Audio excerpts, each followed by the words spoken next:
Não precisava ser tão sofrido. Não precisava ser tão sofrido. Fala, torcida vascaína, Felipe Tiru de volta na área para comentar aí esse 4-0 Jorge Wilstermann e Vasco 3-2 nas penalidades aí, conseguindo a duras penas a classificação para a fase de grupo da Libertadores. Ainda bem que veio essa classificação. Ia ser muito sofrido se a gente não conseguisse essa vaga, né? Por tudo que aconteceu, o jeito que a torcida vinha se empolgando com esse time, eu acho que seria muito injusto, seria muito doído, seria mais um golpe muito duro para a torcida se a gente não conseguisse a classificação para essa fase de grupos. Eu acho que hoje eu vou fazer aí, eu que sou muito acusado por vocês de ser pessimista, que eu nunca confio no Vasco, não sei o que lá. Eu fui acusado hoje de ter sido pessimista porque apostei que o Vasco ia empatar, hein? Fui acusado de ser pessimista. Depois do resultado de hoje, dá até para ver que eu fui até bem otimista, né? Mas o que eu tô querendo dizer é o seguinte: pelo que eu vi nas redes sociais, do clima da torcida, até largar, né? Chegou uma hora ali no jogo em que realmente eu não consegui mais acompanhar a opinião da galera, eu fiquei mais focado no jogo mesmo. Até aquele momento eu vi a torcida muito com raiva do Vasco, do jeito que o Vasco estava jogando, falando a culpa não é da altitude, a culpa é que o Vasco não tem atitude, a culpa é que o time do Vasco amarelou, a culpa é que o time do Vasco, sei lá, não tem garra, várias críticas pesadas ao time do Vasco. E aí, por isso que eu tô falando, repito, hoje eu vou tentar fazer, eu que sou sempre criticado de ser tão pessimista, hoje eu vou tentar fazer o lado do otimista e defender um pouco essa equipe do Vasco aí. Eu gosto de falar que eu gosto de fazer esse contraponto, né? A torcida, ela varia mesmo. Quando o time ganha, acha que o time é o melhor do mundo, quando o time perde, acha que tem que mandar todo mundo embora.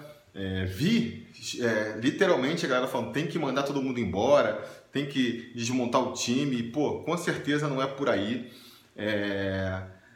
Repito, eu acho que hoje a gente pode botar muito a culpa dessa má atuação do Vasco na altitude, sim. Eu acho que, por que o time do Vasco vinha jogando tão bem, vinha jogando com garra e hoje não jogou? Vinha jogando sem amarelar e hoje amarelou. Qual seria o sentido para a explicação disso, sabe? Nem chegou, se tivesse chegado lá e o estádio fosse mó caldeirão, torcida em cima empurrando, chegou no vestiário, vestiário pintado, aquelas coisas que a gente vê normalmente, pedra sendo jogada, aí você poderia até justificar, o time amarelou, teve fogos estourando no hotel, aquelas coisas que a gente vê. Mas, estádio praticamente vazio, tranquilo para o Vasco jogar. Por que o Vasco teria amarelado? Cara, para mim não justifica essa explicação. Salto alto também acho que não teve. O que teve de diferente hoje para os outros jogos do Vasco? A altitude. E aí não dá para a gente descartar. Por que a gente vinha, desde o começo lá, quando rolou o sorteio dos confrontos, a gente vinha falando, cara, eu só não queria pegar o Jorge Wilstermann porque eles jogam na altitude. Por que o Jorge Wilstermann, que é de Cochabamba, que é uma cidade a 2.500 metros de altitude, uma vez que o estádio está reformando, eles resolveram jogar numa cidade com altitude ainda maior, 2.800. Coincidência? Será que os caras não levam em consideração a altitude? Por que eles estavam confiantes que poderiam virar o jogo, mesmo tomando de 4-0 aqui? Por que eles têm esse histórico tão grande de tomar goleadas fora de casa e fazer goleadas dentro de casa? Por que quando começou o jogo os caras vieram com tudo pra cima? Você via que saiu uma lateral, os caras já saíram correndo pegar a bola. Porque eles foram jogar em cima da altitude, entendeu? Vi muita gente justificando, esse time do Jorge Wilstermann desse ano é fraco, não é que nem do ano passado, que eliminou o Atlético Mineiro, que quase eliminou o River.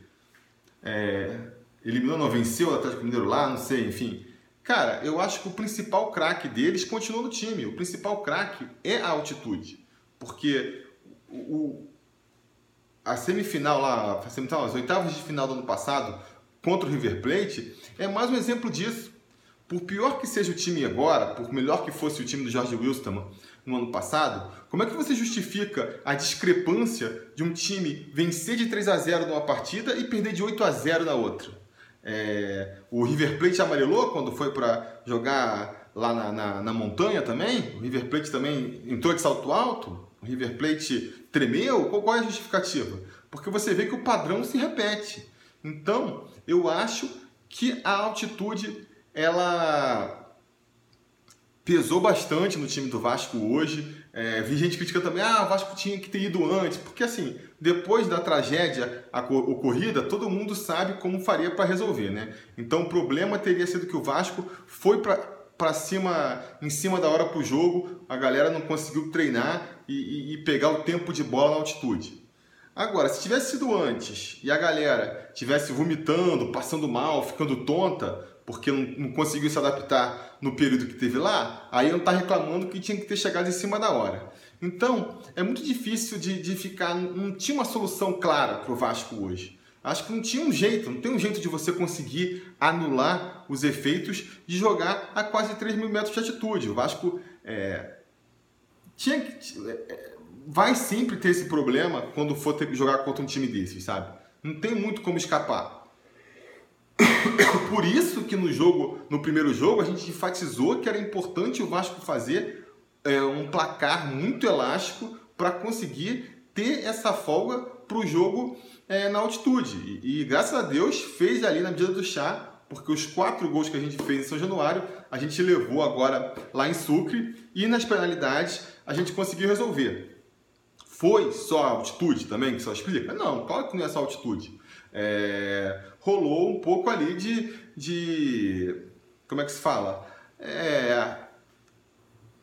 Não sei qual é a palavra certa. Assim, o time foi verde, o time não está despreparado, não é um time acostumado a jogar Libertadores.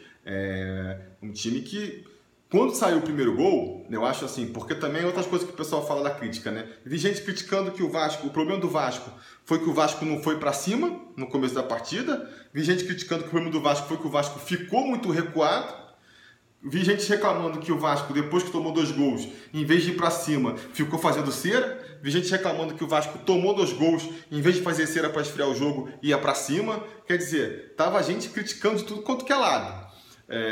Eu acho que assim, o Vasco procurou até tomar a iniciativa do jogo no começo da partida, só que não conseguiu se adaptar à altitude, estava perdendo bola, até o final do jogo a gente viu isso, né? O Vasco tendo dificuldade para matar a bola, tendo dificuldade para dar prosseguimento às jogadas, e o Jorge Wilstermann se aproveitou disso, conseguiu no primeiro cruzamento, as bolas altas na área do Vasco já não são um ponto forte da nossa defesa. Na altitude, então, a galera perdendo tempo ali, jogadores que normalmente não costumam comprometer tanto, não se destacam negativamente por isso, pelo menos, de errar o tempo de bola. Hoje a gente viu errando, tipo o André Gios, tipo o próprio Ricardo Graça, estava sempre perdido no lance hoje, o garoto que vinha fazendo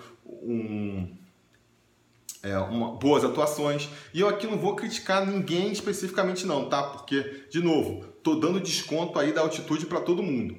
Mas o Vasco tomou um gol com 5 minutos. Tomou um gol com 5 minutos, já dá aquela balançada. Na saída da bola, foi tentar ir para frente, perdeu a bola de novo e tomou no contra-ataque um segundo. Aí, claro, com certeza nesse momento rola também uma instabilidade emocional ali, né? Foi sufoco. Começo de jogo parecia que ia ser um massacre dos caras, mas eu estava confiante de que, cara, o Vasco precisa tentar se segurar de qualquer maneira e administrar esse placar.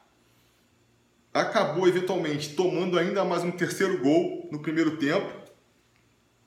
E aí a situação ficou realmente periclitante, porque a partir dali qualquer gol já levaria a partida para os pênaltis, né?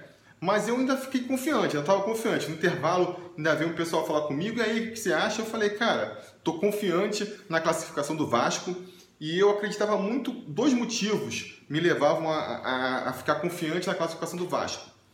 a esperança não, no primeiro tempo já deu para ver, do meio do primeiro tempo final, o time do Vasco se acertando e o próprio Jorge Wilstermann tirando um pouco o pé do acelerador, né? Porque nem eles que jogam lá o tempo todo conseguiriam manter aquele ritmo frenético deles.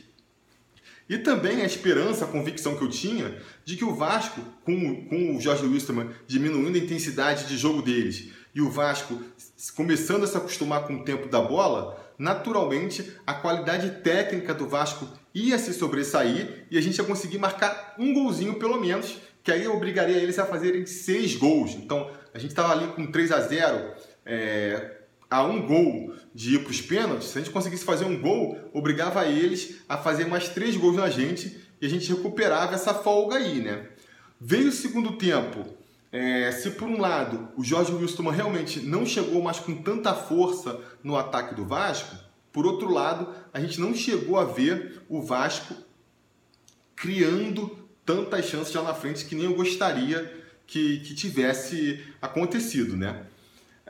Acabou as ironias do destino, que foi quando o Zé Ricardo soltou um pouco mais o time, botou o Rildo no lugar do Wagner e depois botou também o Thiago Galhardo no lugar do Evander. Foi que o time começou a se soltar mais, criar algumas oportunidades ali. Teve até um lance de pênalti, né, em cima do Rildo, justamente, que o juiz não marcou, deu como fora da área. E nessas horas que eu me pergunto aí, e se a gente não tivesse conseguido se classificar, eu perguntaria muito mais, será que nessas horas aí não valia pagar 25 mil, sei lá o valor que fosse, para ter um árbitro, uma arbitragem eletrônica ali que mostrasse que foi pênalti e não falta?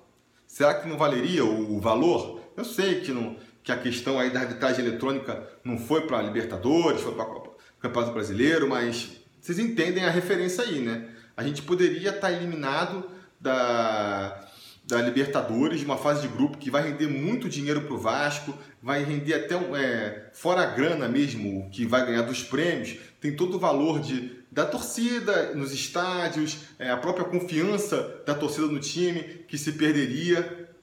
Será que tudo isso não valeria o preço que tem que se pagar por uma arbitragem eletrônica? Pergunta que fica aí e que eventualmente a gente vai até discutir em outros vídeos. O fato é que logo depois desse pênalti, esse pênalti na verdade foi quando foi um pouco depois ainda do lance do gol, né? Porque nesse momento em que o Vasco começou a criar as chances de gol, acabou ali uma bola cruzada lá do meio da área. Novamente a zaga do Vasco, o time do Vasco inteiro falhou ali. A gente tomou o 4º gol que levava o jogo para as penalidades. E eu ainda estava confiante, apesar disso tudo, que o Vasco ia conseguir fazer esse bendito golzinho que botaria o time tranquilo de novo. Mas aí, quando o Thiago Galhardo foi expulso de forma infantil, realmente as minhas esperanças se reduziram bastante, né? E aí, a gente tem que falar também, uma coisa que é importante dizer, que esse time do Vasco, botar em perspectiva, né? Esse time do Vasco é um time ainda em formação, é um time com poucos valores técnicos individuais. A gente tem ali uma molecada talentosa, com muito potencial, mas que ainda não chegou lá, ainda não desabrochou completamente, e jogadores que são jogadores que estão até impressionando, vamos dizer, mas nenhum jogador, são todos jogadores coadjuvantes, são todos jogadores que complementam o elenco. Não tem ninguém ali que chegou a se destacar, que tem uma carreira consolidada, que pode chegar nessas horas e chamar a responsa para si, ou tranquilizar o resto do time. Talvez se a gente tem um jogador assim, é o Martin Silva, mas que está lá no gol, está lá atrás, fica difícil de acalmar o time nessas horas, né? A gente viu isso, então a gente tem uma molecada aí, Paulinho, Evander, Henrique, Ricardo Graça, tudo aí, moleque de 20 anos de idade, não dá para exigir uma experiência deles, né? E a galera mais nova nunca foi protagonista dos seus times e nunca jogou num time do tamanho do Vasco e numa competição do tamanho da Libertadores. Então o Thiago Galhardo, apesar de ter 28 anos aí, já ter, mó tempão de futebol, de estrada, garoteou bonito, conseguiu uma expulsão boba. Você pode falar que o árbitro foi até rigoroso, não precisava dar, mas ele também não precisava dar chance para ser expulso, né? Que nem o Eraso, há 2 jogos atrás, também fez a mesma coisa, uma expulsão rigorosa, talvez, mas ele deu a brecha para a arbitragem expulsar. E o Eraso, olha que é um dos jogadores mais experientes desse elenco aí. Então isso aí mostra, sim, que precisa de um amadurecimento desse elenco. E isso, gente, só vai vir naturalmente. Não tem muito jeito. Eu acho, a minha perspectiva é que daqui para frente, quando eu digo daqui para frente, nas próximas temporadas, o Vasco passe a conseguir, ainda mais agora que você tem 8 vagas no Campeonato Brasileiro, 7, 8 vagas para Libertadores, o Vasco tem que estar conseguindo sempre entrar na Libertadores, porque é isso que vai dar experiência. Por mais que o elenco do Vasco ano que vem com certeza não vai ser o mesmo desse ano, muitos jogadores vão sair, muitos jogadores novos vão entrar, uma base fica ali e essa base vai ganhando experiência de Libertadores. A própria comissão técnica, o pessoal do clube, né, os gerentes de futebol mais acima, vão se acostumando com esse clima de Libertadores, as técnicas, as táticas, a catimba da Libertadores, tudo isso o clube vai ganhando conforme ele vai frequentando a competição. Então é muito importante que daqui para frente, no planejamento que eu espero que o Campelo e o Chumbinho e o Pelaipe estejam fazendo lá, e o Fred Lopes, tenha esse planejamento, cara, daqui para frente, nesses 3 anos que a gente vai comandar o time, no mínimo uma vaga na Libertadores esse time tem que conseguir. Para ir conseguindo essa experiência aí, né? Enfim, quando o Thiago Galhardo foi expulso, ficou muito difícil, os pênaltis, começou a ser lucro a disputa nos pênaltis. Nesse momento, a minha convicção na classificação, eu tenho que confessar que fraquejou. Eu não via o Vasco chegando com vantagem na disputa de pênaltis, porque moral do time já estava em frangalhos, né? O Vasco ia chegar completamente destroçado psicologicamente para a cobrança de pênalti. Tem a própria questão da altitude, né, que poderia influenciar na cobrança de pênalti também, o peso da bola, do ar, fazendo uma bola às vezes ser isolada. E o Martin Silva não chega a ser também um goleiro consagrado por pegar pênaltis. Graças a Deus, nada disso se confirmou. O time do Vasco cobrou muito bem as suas penalidades. O Martin Silva me surpreendeu pegando 3 pênaltis, porque não foi que os caras perderam. O Martin Silva pegou, foi na bola, totais méritos, grande herói da classificação, com certeza foi o Martin Silva.